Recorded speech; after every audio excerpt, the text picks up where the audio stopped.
یہودیوں اور اہل قریش کا معاہدہ جو اگر برقرار رہتا تو مسلمانوں کی کمر ٹوٹ جاتی۔ کعب کے گھر کے اندر ہی ٹوٹ گیا۔ جب اکرمہ کعب بن اسد سے ملنے جا رہا تھا، اس وقت نعیم رضی اللہ عنہ اپنے قبیلے کے سردار غطفان کے پاس بیٹھے ہوئے تھے۔ اس کے ساتھ بھی انہوں نے کعب بن اسد کے متعلق وہی باتیں کیں جن باتوں سے وہ ابو سفیان کو بھڑکا چکے تھے۔ ابو سفیان نے غصے میں آ کر خالد کو بلا لیا تھا۔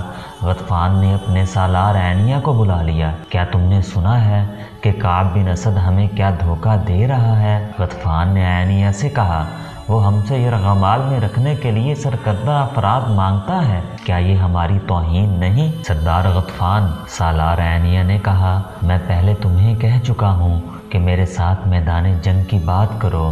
میں آمنے سامنے کی لڑائی جانتا ہوں۔ مجھے اس شخص سے نفرت ہوگی جو پیٹھ کے پیچھے آ کر وار کرتا ہے، اور مجھے اس شخص سے بھی نفرت ہوگی جس کی پیٹھ پر وار ہوتا ہے، اور پھر تم یہودیوں پر اعتبار کرتے ہو۔ اگر کعب بن اسد کہے گا کہ مجھے اپنے قبیلے کا سردار غطفان یرغمال میں دے دو تو کیا میں تمہیں اس کے حوالے کر دوں گا؟ میں اس شخص کا سر اڑا دوں گا جو ایسا مطالبہ کرے گا۔ نعیم رضی اللہ عنہ نے کہا، میں ان یہودیوں کو اپنے قبیلے کی ایک بھیڑ یا بکری بھی نہ دوں۔ خدا کی قسم، کعب نے ہماری توہین کی ہے۔ ابو سفیان کیا کہتا ہے؟ غطفان نے نعیم رضی اللہ عنہ سے پوچھا۔ یہ بات سن کر ابو سفیان غصے سے کانپنے لگا۔ نعیم رضی اللہ عنہ نے کہا، ابو سفیان کہتا ہے وہ کعب بن اسد سے اس توہین کا انتقام لے گا، اور اسے انتقام لینا بھی چاہیے۔ سالار عینیہ نے کہا، بنو قریظہ کی حیثیت ہی کیا ہے؟ وہ ہمارے اور مسلمانوں کے درمیان اس طرح پس جائیں گے کہ ان کا وجود ہی ختم ہو جائے گا۔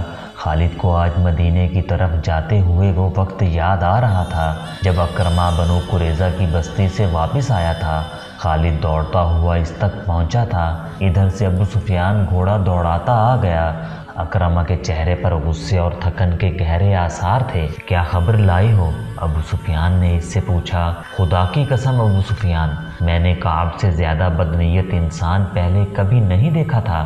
اکرمہ نے گھوڑے سے کود کر اترتے ہوئے جواب دیا، نعیم نے ٹھیک کہا تھا، کیا اس نے ہم سے یرغمال رکھنے کے لیے آدمی مانگے ہیں؟ خالد نے پوچھا تھا۔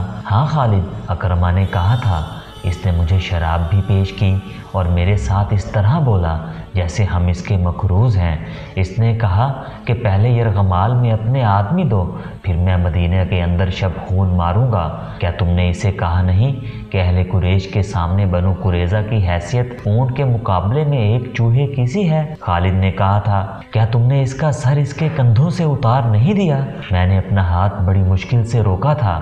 اکرمہ نے کہا تھا، اس کے ساتھ ہمارا جو معاہدہ ہوا تھا وہ میں توڑ آیا ہوں۔ تم نے اچھا کیا۔ ابو سفیان نے دبی دبی آواز میں کہا تھا، تم نے اچھا کیا، اور وہ پرے چلا گیا تھا۔ یہ کوئی بہت پرانا واقعہ نہیں تھا، 1.5-2 سال پہلے کی بات تھی۔ آج جب خالد مدینے کی طرف جا رہا تھا تو یہ جانا پہچانا راستہ اسے اجنبی سا لگ رہا تھا۔ کبھی اسے ایسا محسوس ہونے لگتا جیسے وہ خود اپنے لیے اجنبی ہو گیا ہے۔ اسے ابو سفیان کا افسردہ چہرہ نظر آنے لگا۔ خالد نے محسوس کر لیا تھا کہ ابو سفیان مدینے پر حملے سے منہ موڑ رہا ہے۔ خالد اور اکرمہ وہیں کھڑے رہ گئے تھے۔ کیا سوچ رہے ہو خالد؟ اکرمہ نے پوچھا۔ کیا تم میری تائید نہیں کرو گے؟ میں اس شخص ابو سفیان کی موجودگی کو صرف اس لیے برداشت کر رہا ہوں کہ یہ میرے قبیلے کا سردار ہے۔ خالد نے اکرمہ کو جواب دیا، اہل قریش کو ابو سفیان سے بڑھ کر بزدل سردار کوئی نہیں ملے گا۔ تم پوچھتے ہو کہ میں کیا سوچ رہا ہوں؟ میں اور زیادہ انتظار نہیں کر سکتا۔ میں نے خندق کو ایک سرے سے دوسرے سرے تک دیکھا ہے۔ ایک جگہ خندق کم ہے اور زیادہ گہری بھی نہیں ہے، ہم وہاں سے خندق کے پار جا سکتے ہیں۔ اگر تم میرا ساتھ دو تو میں آج ہی ابھی اس جگہ سے چند سوار خندق کے اس پار لے جانا چاہتا ہوں۔ ابو سفیان کسی غیبی مدد اور سہارے کا انتظار کرنا چاہتا ہے تو کرتا رہے، میں تمہارا ساتھ کیوں نہ دوں گا خالد؟ اکرمہ نے کہا تھا، کیا میں مسلمانوں کے ان کہکہوں کو برداشت کر سکوں گا جو اس وقت بلند ہوں گے جب ہم یہاں سے لڑے بغیر واپس جائیں گے؟ چلو میں تمہارے ساتھ ہوں۔ وہ جگہ زحاب کی پہاڑی کے مغرب اور سلا کی پہاڑی کے مشرق میں تھی، جہاں خندق کی چوڑائی اتنی تھی کہ گھوڑا اسے پھلانگ سکتا تھا۔ ضرورت شہ سوار کی تھی، پیادے خندق میں اتر کر اوپر چڑھ سکتے تھے۔ اس جگہ کے قریب تقریباً سامنے مسلمانوں کی خیمہ گاہ تھی۔ خالد نے اکرمہ کو یہ جگہ دور سے دکھائی۔ پہلے میرے سوار خندق پھلانگیں گے، اکرمہ نے کہا، لیکن ابھی ہم تمام کا تمام سوار دستہ نہیں گزاریں گے۔ پار جا کر مسلمانوں کو ایک ایک سوار کے مقابلے کے لیے للکاریں گے۔ وہ اس رواج کی خلاف ورزی نہیں کریں گے۔ میرے ساتھ آؤ خالد، میں اپنے منتخب سوار آگے لاؤں گا۔ تم ابھی خندق کے پاس نہ جانا۔ اگر ہم دونوں مارے گئے تو اہل قریش کو سوائے ذلت کے اور کچھ نہ ملے گا۔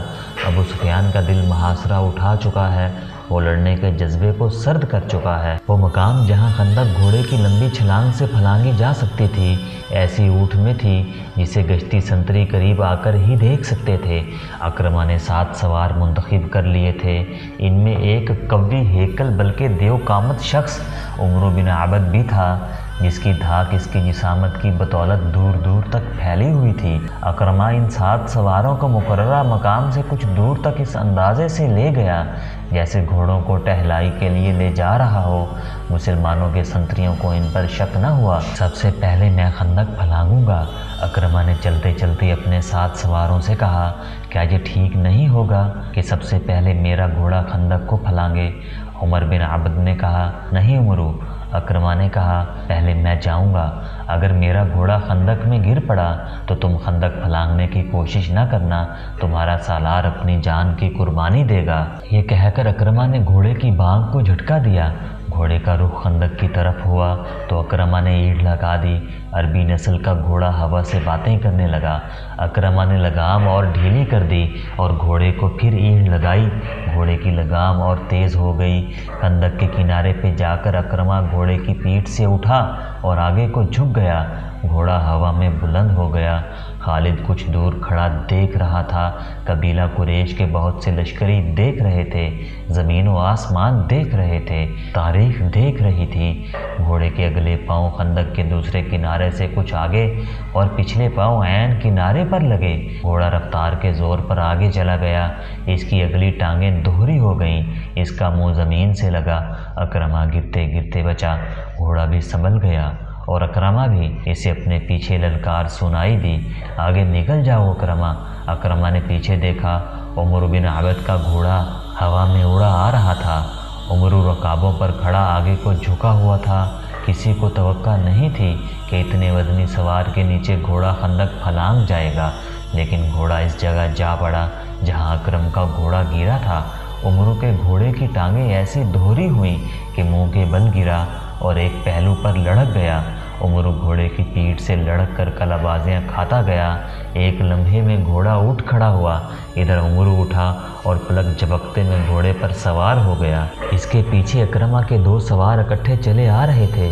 خندق کے کنارے پر آگے دونوں سواروں نے اپنے گھوڑوں کی پیٹھیں خالی کر دی تھیں اور ان کے گردنوں پر جھکے ہوئے تھے۔ دونوں گھوڑے خندق پھلانگ آئے۔ اہل قریش کے لشکر نے داد و تحسین کے نعرے لگائے۔ اس شور سے مسلمان پہرے دار دوڑ آئے۔ اتنے میں اکرمہ کے 2 اور گھوڑے اپنے سواروں کو اٹھائے خندق کے کنارے سے ہوا میں اٹھے۔ ان کے پیچھے 7 میں سے باقی سواروں نے بھی اپنے گھوڑوں کو اینٹ لگا دی۔